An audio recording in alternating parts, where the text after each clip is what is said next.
आप देख रहे हैं स्पेशल रिपोर्ट, आपके साथ मैं हूं अंजना ओम कश्यप। बिहार के डिप्टी सीएम तेजस्वी यादव ने सीबीआई की एफआईआर पर पहली बार अपनी चुप्पी तोड़ी, पलटवार किया और कहा कि 28 साल के लड़के से डर गए हैं भारत के प्रधानमंत्री नरेंद्र मोदी और बीजेपी अध्यक्ष अमित शाह।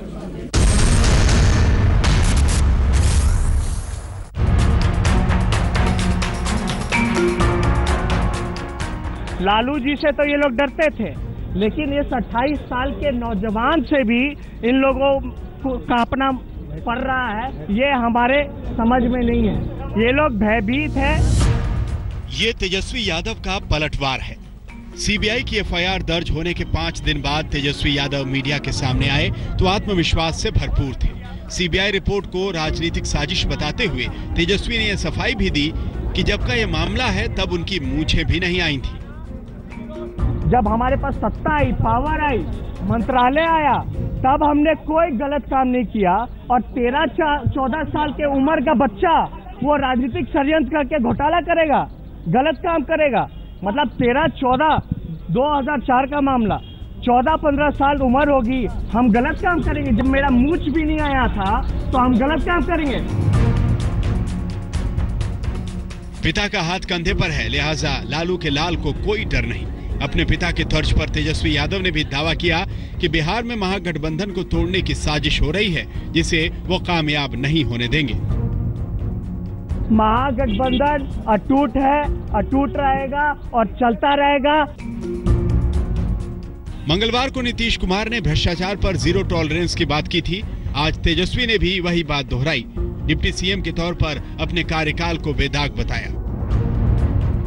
उप मुख्यमंत्री रहते हुए 1.5-2 साल के कार्यकाल को देखे, तीनों डिपार्टमेंट हमारे पास जो रहा, कोई उंगली नहीं उठा सकता है कि हमने कुछ गलत काम किया हो। सियासत के पिच पर तेजस्वी सधी हुई बैटिंग कर रहे थे, लेकिन अचानक ही मीडिया पर बेतुके बयान का कैच उछाल दिया। आप लोग कुछ बीजेपी शासित, जो बीजेपी माइंडेड मीडिया है, जो कई गुंडे जो मीडिया में आ गए हैं, उनको दिन पर दिन जो निराशा हो रही है कि ये गठबंधन टूट नहीं रहा। तेजस्वी की इस बात के बाद हंगामा हो गया। तेजस्वी के सुरक्षा कर्मियों ने मीडिया कर्मियों से धक्का मुक्की भी की।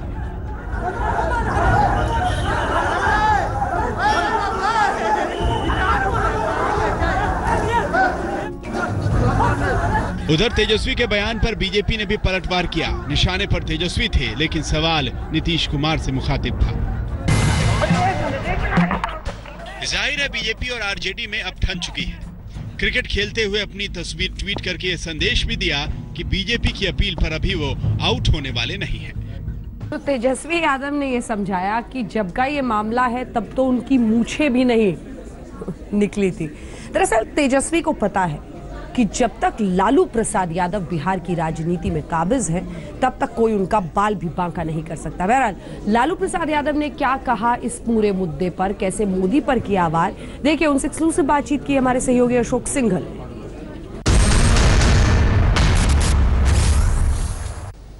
लालू प्रसाद यादव और उनके परिवार पर पूरी तरीके से शिकंजा कसा जा रहा है। बात करने के लिए हमारे साथ मौजूद हैं खुद लालू प्रसाद यादव। लालू जी, पाक साफ हैं, कोई गलत काम नहीं किया, फिर ये तीनों एजेंसियां आपके पीछे क्यों लगी, इनकम टैक्स, ईडी और सीबीआई? तो भेजा, इन तीनों का दोष नहीं ना है। इस तो अमित शाह, नरेंद्र मोदी भेज रहे हैं। एक अफसर को जबरदस्ती ला करके गुजरात से उनको प्रमोशन दे करके बैठाया गया है इन्हीं सब कामों के लिए। मायावती को, अखिलेश जी को, केजरीवाल जी को, ममता दीदी को, ये किसको छोड़े हुए हैं? सोनिया गांधी के बच्चों पर, उनके परिवार पर। ये तो बिल्कुल रणनीति के तहत, कंस्पिरेसी के तहत ये काम कर रहे हैं। क्या पाया? हमारा घर में आया, यहाँ पर आया, राबड़ी देवी की तक पाया क्या? तुम क्या ढूंढ रहे हो? हमें अवेलेबल है, हमसे आके पूछो ना, क्या जानना चाहते हो? उंगली धक एक एक चीज हम बता देंगे, पढ़ा देंगे, क्या आरोप है, इसका क्या जवाब है। तुम नहीं करोगे इंसाफ। न्यायपालिका पर हमको भरोसा है ना भाई। न्यायपालिका पर भरोसा है। इसमें होना क्या है, जीतेंगे हम। लेकिन तेजस्वी के इस्तीफे की मांग उठ रही है कि तेजस्वी को उप मुख्यमंत्री पद से इस्तीफा देना। किस चीज का? बिहार के डिप्टी चीफ मिनिस्टर हुए क्या अपराध किया है? कौन सा चीज का गबन कर दिया? क्या ऑफेंस किया है? तेजस्वी को जो बीजेपी वाले लोग मतलब ललकार रहे हैं नीतीश कुमार को कि इस्तीफा कराओ, इस्तीफा कराओ, ये बीजेपी के कहने से तेजस्वी को हम लोग डिप्टी चीफ मिनिस्टर बनाए थे। 80 MLA हमारे नीतीश कुमार के, कांग्रेस पार्टी के, हमारा पार्टी है, महागठबंधन की सरकार यहाँ चल रही है। ये रोज के रोज लार गिर रहा है भाजपा का। इनका अल्टीमेट लड़ाई वही है कि लोगों को ऐसा फंसाओ, लड़ाओ, उड़ाओ, भिड़ाओ कि गठबंधन टूट जाए। और हम दिखावे देश भर में कि बिहार में जब गठबंधन नहीं है तो ये देश में लोग क्या बनाएंगे। आज 18 पार्टी जुटी हुई थी उपराष्ट्रपति के चुनाव में, जो गांधी जी के पोता का जो नाम तय हुआ है। हम एक हैं। रेलवे में होटल दिए गए निजी कंपनियों को फायदा पहुंचाने के लिए तेजस्वी यादव का नाम भी उसमें आया। इसमें सब फजूला बात है। तेजस्वी तो नाबालिग लड़का था जिस समय की ये घटना ही बना रहे हैं। नाबालिग पढ़ता था, क्रिकेट खेलता था। राबड़ी देवी क्या थी या हमने क्या उसमें किया है? एक एक बात ये सब IRCTC का कोई उसमें गलत नहीं है। टेंडर से लोग अपना लिया है, टाटा भी लिया है, यात्री निवास तुम्हारा दिल्ली वाला, यहाँ कोचर बंधु लिया है, और लीज पर लिया है 15 साल के लिए। अब लीज में भी उसको लाइसेंस फीस देना पड़ता है। और ये करोड़ों रुपया लगा करके होटल ये लोग तैयार किया है जिन लोगों ने लिया है। और 15 साल का बाद पूरा इंफ्रास्ट्रक्चर फिर वो लौट जाएगा IRCTC को, रेलवे को लौट जाएगा।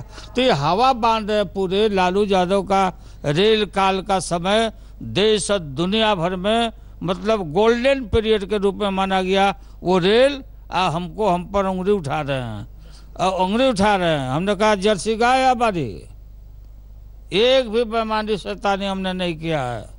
लालू जी, इस्तीफे की मांग हो रही है कि तेजस्वी को इस्तीफा देना चाहिए। परिवार पे जिस ढंग से शिकंजा कसा है, सुशील मोदी, तमाम लोग इस्तीफे की बात कर रहे हैं। सुशील मोदी कोई चीज है क्या?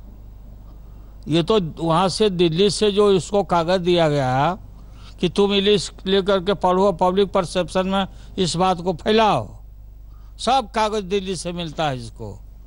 और मैं ये जानना चाहता हूँ, देश जानना चाहता है कि 40 आदमी का मर्डर हो गया, व्यापम घोटाला मध्य प्रदेश में शिवराज सिंह पाटिल के समय में, और इतना बड़ा FIR हुआ, उसमें इन पर कार्रवाई क्यों नहीं हुई?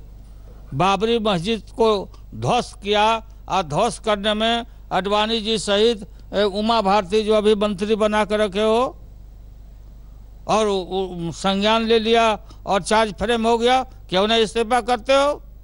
दोहरी मापदंड। कितना MP तुम्हारा मिनिस्टर चार्जशीटेड है, निकाल के हम लोग देंगे, प्रकाशित करेंगे, उससे क्यों नहीं इस्तीफा लिया? अब तुम्हारे चलते Tejashwi Yadav deputy chief minister है। बिहार की जनता ने बनाया है, RJD ने बनाया है, महागठबंधन ने बनाया। लेकिन लालू जी, सवाल ये उठ रहा है, खुद चार्जशीटेड, अमित शाह खुद चार्जशीटेड थे, तड़ीपार था। तो ये बिल्कुल इनके चाल को देश की जनता समझ रही है। देशवासियों, अब ये सब फेल हो चुके हैं। तो इस तरह से भ्रष्टाचार एक जगह से तुम भ्रष्टाचार मिटाना चाहते हो, भ्रष्टाचारी हम लोग हैं, और तुम सदाचारी है। 400 हेलीकॉप्टर जहाज लेकर के इलेक्शन में आए। अभी वहाँ पर अहमदाबाद में जो रैली निकाले, ये पैसे कहाँ से आए? कहाँ से पैसा आता है? देश का पैसा पानी की तरह बहवा रहे हैं, विदेश में घूम के हमारे देश के सैनिक मारे जा रहे हैं। शरद यादव ने भी आपका बचाव किया। शरद यादव का कहना है कि महागठबंधन को तोड़ने की साजिश है ताकि महागठबंधन ना बने और 2019 में मजबूती ना हो पाए। अरे हम मारे कहाँ जा रहे हैं कि कोई हमको बचाव कर रहा है भाई? शरद यादव जी सही बात बोले हैं, सब लोग बोल रहे हैं। अभी मायावती जी का टेलीफोन आया था, अभी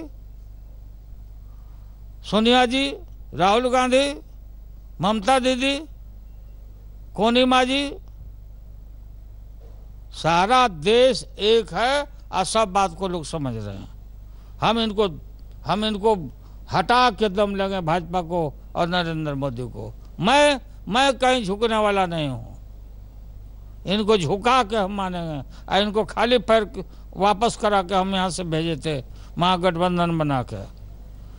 इनके कृपा से बड़ा है तेजस्वी, बीजेपी के कृपा से है, गढ़ रहा है।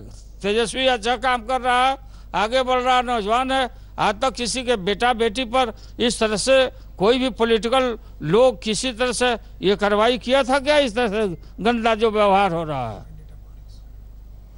पॉलिटिकल वेंडेटा के तहत सब काम हो रहा है। देश की जनता इंसाफ करे। आप कह रहे हैं महागठबंधन इंटैक्ट है, तो नीतीश कुमार चुप्पी को साधे हुए क्यों नहीं आपको डिफेंड कर रहे हैं? आपके परिवार पे जो छापे पड़े हैं उसको डिफेंड क्यों नहीं कर रहे? नीतीश को हमारे ऊपर है, हम इन चीज़ों को देखेंगे। नीतीश कुमार अपना राज्य सरकार में है, राज्य सरकार में काम कर रहे हैं अपना गठबंधन में। कभी बीमार थे, अभी बचाओ तो हमको अपना कागज पत्तर हम कोर्ट कचहरी से हम करेंगे।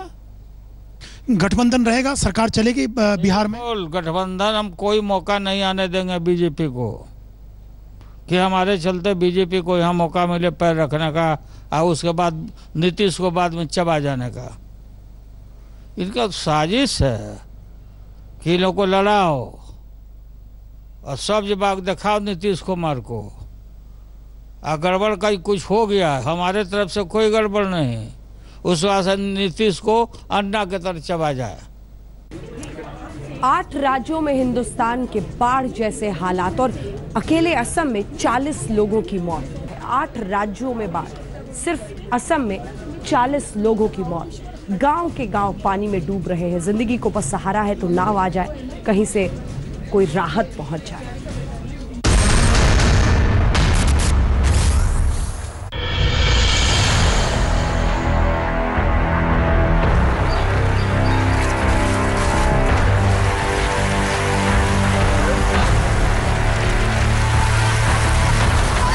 ये बारिश और बाढ़ में डूबते देश की तस्वीरें हैं। धरती का नामो निशान नहीं बचा है।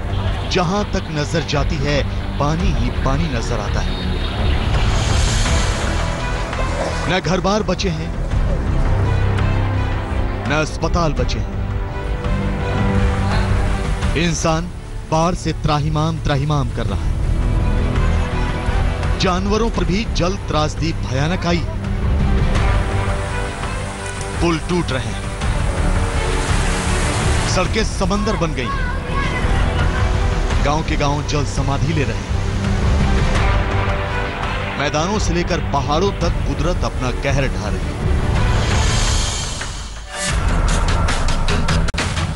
समझ में नहीं आ रहा जाएं तो जाएं कहां, करें तो करें क्या। रहने के लिए जमीन नहीं बची। कुछ लोग पानी के बीच जिंदगी बचाने की जुगत में जुटे हैं। खेत खलिहान सब बाढ़ में समा गए। हालात यह है कि कई जगह बाढ़ से भूखों मरने की नौबत आ गई। बाढ़ की इस तबाही में इंसान की बेचारगी के अलावा कुछ दिखाई नहीं देता। आज हम आपको देश के 8 राज्यों में बाढ़ से तबाही की तस्वीरें दिखाएंगे। कैसे लोग कुदरत का सितम झेल रहे हैं। नदियां लोगों पर आफत बनकर टूट रही हैं। हम आपको एक एक राज्य में लिए चलेंगे और ये बताएंगे कि कहां बाढ़ और बारिश ने कितनी तबाही मचाई है। सबसे पहले आपको पूर्वोत्तर में कुदरत का कोहराम दिखाते हैं। तस्वीरें असम के बोंगाई गांव की हैं। आसमान से बरसती मूसलाधार तबाही ने जमीन का वजूद समिटा दिया है। जिंदगी पानी में तैर रही है। कहते हैं डूबते को तिनके का सहारा ही बहुत है।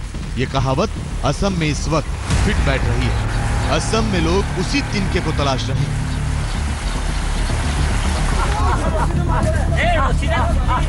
ये देखिए कैसे एक गाय बाढ़ में फंसी है। वो निकलने की कोशिश कर रही है लेकिन निकलने के लिए उसे धरती नहीं मिल रही। गांव के गांव जल समाधि ले चुके हैं। बाढ़ से लोग तबाह बर्बाद हो चुके हैं। लोग केले के पेड़ की नाव बनाकर जिंदगी को किनारे लगा रहे हैं। असम में जिंदगी सिर्फ नाव पर सलामत है।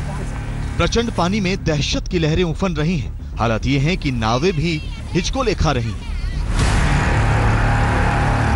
हमारा गांव में इतना पानी आ गया, हमारा जितना घर है सब डूब गया। हम अभी क्या करेगा? सरकार में हमको कोई व्यवस्था नहीं कर रहा है। बारिश के पानी से तकरीबन 150 से ज्यादा गांव के हजारों लोग पानी में डूब रहा है। कुछ लोग रास्ते पे रह रहा है, कुछ लोग स्कूल में रह रहा है। असम के डिब्रूगढ़ में भी लोग जल त्रासदी झेल रहे हैं। आप देख सकते हैं लकड़ी के इस मकान की दूसरे माले पर बच्चे फंसे हुए हैं। पहली मंजिल तो पानी में डूब चुकी है। इन बच्चों को इंतजार है कि जिंदगी की नाव लेकर आए और इन्हें कोई बचा कर ले जाए। और ये देखिए कैसे बाढ़ के पानी में गैंडे घूम रहे हैं। हम आपको बता दें कि असम के काजीरंगा नेशनल पार्क में तबाही की बाढ़ आई तो सारे जानवर बाहर निकल आए और बाढ़ के पानी से घिरे गैंडे घबराकर इधर उधर भागने लगे। सिर्फ गैंडे ही नहीं, नेशनल पार्क से हाथी, हिरण भी भाग रहे हैं। वन विभाग ने चेतावनी दी है कि बाढ़ और बढ़ी तो कोई जानवर नेशनल पार्क में नहीं बचेगा। पूरे असम के 23 जिले बाढ़ की भयानक त्रासदी झेल रहे हैं। अब तक 40 लोगों की मौत हो चुकी है। 1096 गांव बाढ़ में टापू बन चुके हैं। हजारों हेक्टेयर फसल बर्बाद हो चुकी है। 16 लाख से ज्यादा लोग बाढ़ से प्रभावित हुए हैं। ब्रह्मपुत्र नदी अपना प्रकोप दिखा रही है। अब इस पुल को भी देखिए कैसे बाढ़ से लोहे का पुल धराशायी हो गया। तस्वीरें नागालैंड के दीमापुर की हैं। अचानक तबाही का सैलाब आया और पुल के लिए कयामत ले आया। लोगों की आंखों के सामने पुल नदी में समा गया। इस हादसे में 4 लोगों की मौत हो गई। आप देख सकते हैं कि गाड़ियां अभी भी फंसी हुई। एक तरफ बाढ़ तबाही मचा रही है, दूसरी तरफ कुदरत के प्रकोप से पहाड़ बिखर रहे हैं। अरुणाचल प्रदेश के पापुम-पारा जिले में भूस्खलन से 14 लोगों के मारे जाने की खबर है। आज तक ब्यूरो। उत्तराखंड में प्रचंड प्रहार। जी हां, पहाड़ों पर जीना मुश्किल हो गया है। इस कुदरती आफत के बीच पानी तमाम जगहों पर भर रहा है और किस तरह की मुश्किलों का लोग सामना कर रहे हैं, देखिए।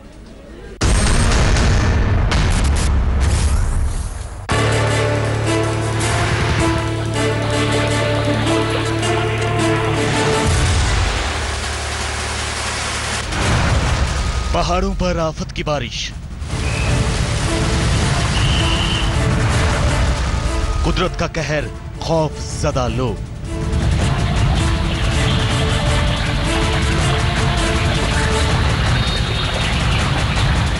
लगातार बारिश, फिर बारिश से पानी पानी हुए पहाड़ों की ये तस्वीरें रोंगटे खड़े करने के लिए काफी हैं। कुदरत के कहर की बानगी है ये तस्वीरें। देखिए किस तरह पानी सब कुछ बहा ले जाने पर आमादा है। पानी का शोर सिहरन पैदा कर रहा है। पिछले कई दिनों से हो रही लगातार बारिश के बाद उत्तराखंड के हालात काफी खराब हुए हैं। आपको एक एक कर दिखाते हैं उत्तराखंड में बारिश की सबसे ज्यादा मार झेल रहे जिलों का हाल, जहां के लोग हैं बेहाल।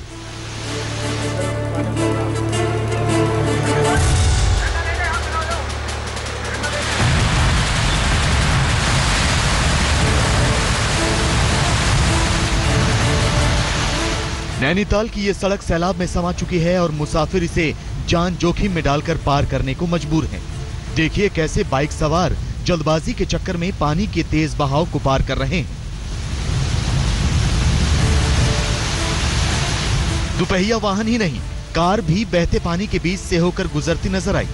ये बात दिगर है कि पिछले साल ही पानी के तेज बहाव में गाड़ियों के बहने की तस्वीरें आम हुई थी। तो नीचे आप देख रहे हैं एम्बुलेंस फंसी हुई है और काफ़ी सारे लोग यहाँ पर फंसे हुए हैं, लेकिन फिर भी लोग ज़बरदस्ती इसमें वाहनों को डालते हैं, जो कि हादसे को निमंत्रण है। इसलिए इसकी पहले से ही प्रशासन ने एक वैकल्पिक व्यवस्था करनी चाहिए। उत्तराखंड की राजधानी देहरादून, यहाँ तो बारिश के पानी ने त्राहिमाम मचा रखा है। मोहल्लों में सैलाब आ चुका है, घरों में पानी घुस रहा है, तो लोगों के चेहरों पर खौफ साफ नजर आ रहा है। आपको बता दें कि देहरादून के बंजारावाला और कारगी ग्रांट इलाके में बाढ़ जैसे हालात हो गए हैं। रिस्पना नदी उफान पर है। भारी बारिश के चलते हरिद्वार में गंगा का पानी अलर्ट लेवल तक पहुंच चुका है। भीमगोड़ा बैराज की ये तस्वीरें देखिए। मंगलवार रात से ही सिंचाई विभाग के अधिकारी भीमगोड़ा बैराज पर कैंप कर रहे हैं। गंगा के जलस्तर पर निगाह बनाए हुए हैं और साथ ही जिला प्रशासन से भी संपर्क में है। जो वर्तमान का है, गंगा का जलस्तर 293.10 हो गया है, जो वार्निंग लेवल से 10 सेंटीमीटर ऊपर चल रहा है। खतरे के निशान से करीब 90 सेंटीमीटर भी नीचे है। हरिद्वार में गंगा का जलस्तर 293.40 मीटर तक पहुंच गया है, जो कि चेतावनी लेवल से 40 सेंटीमीटर ऊपर है। हालांकि गंगा अभी खतरे के निशान 294 मीटर से 60 सेंटीमीटर नीचे बह रही है, मगर पहाड़ पर हो रही बरसात के चलते जल स्तर बढ़ने के आसार हैं। उत्तराखंड के बाकी इलाकों की तरह मसूरी में भी भारी बारिश ने कोहराम मचा रखा है। देखिए किस तरह से बाइक रास्ते में फंस चुकी है। गाड़ियां जहां तहां खड़ी हैं। रास्तों का हाल बेहाल है। जिंदगी की रफ्तार पर ब्रेक लग चुकी है। आज तक ब्यूरो। यूपी बिहार में भी सैलाब का हाहाकार और सैलाब में सर्जरी, पानी में इलाज, किस तरह की हालत बनी हुई है यहाँ यूपी बिहार में भी, वो भी देखिए।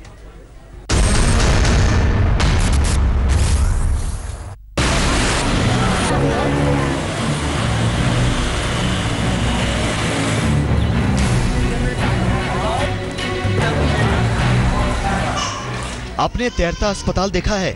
नहीं तो आज देख लीजिए। ऑपरेशन थिएटर पानी में, आईसीयू पानी में, दवाइयों का स्टोर पानी में,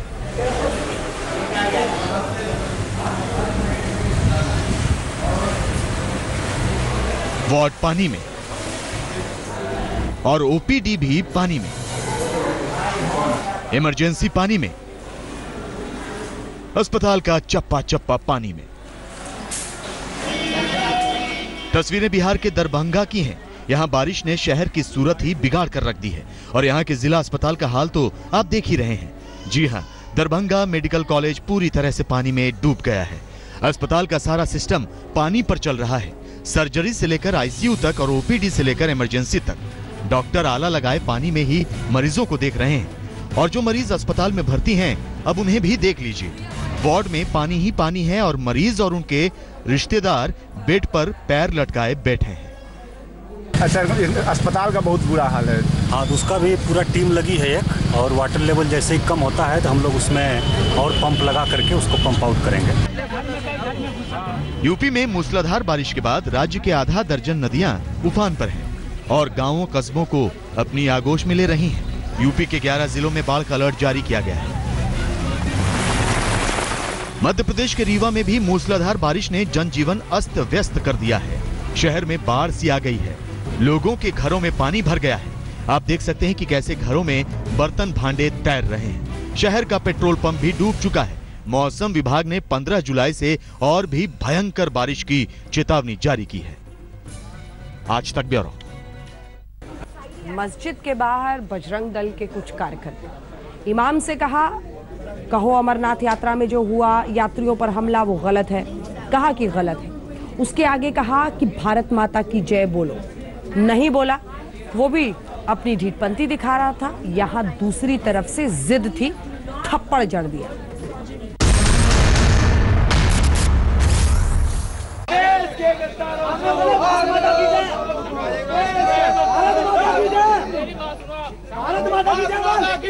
भारत माता की जय बोल। तो पहले भारत माता की जय बोल।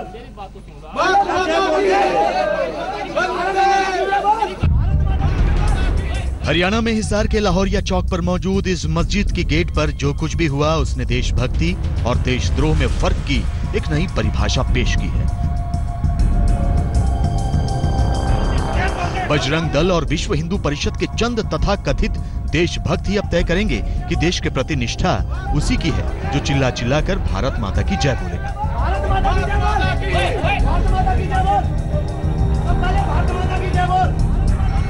जम्मू कश्मीर में आतंकवादी हमले के विरोध के दौरान मस्जिद में नमाज अदा करने आए इस शख्स पर सिर्फ इसलिए थप्पड़ रसीद कर दिया गया क्योंकि उसने भारत माता की जय बोलने में आनाकानी की।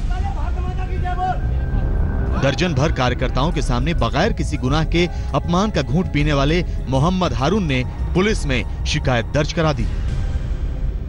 वहाँ मेरे साथ काफी मारपीट की और वो ये बोल रहे थे कि जबरदस्ती में कि जय श्री राम और जय माता की नारा लगा।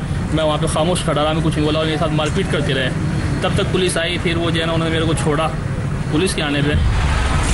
पुलिस ने करीब 125 अज्ञात लोगों के खिलाफ मामला दर्ज कर लिया है, लेकिन कैमरे में साफ साफ नजर आने वाले आरोपियों तक पुलिस का हाथ नहीं पहुंच पाया। मस्जिद कमेटी ने इस गुंडागर्दी के खिलाफ पुलिस को 2 दिन का अल्टीमेटम दिया है। भूपेंद्र मोर, हिसार, आज तक। इसी के साथ स्पेशल रिपोर्ट में न्यूज रूम से इतना ही। सबसे तेज खबरों के लिए www.aajtak.in और देश दुनिया की तमाम खबरों के लिए आप देखते रहिए आज तक।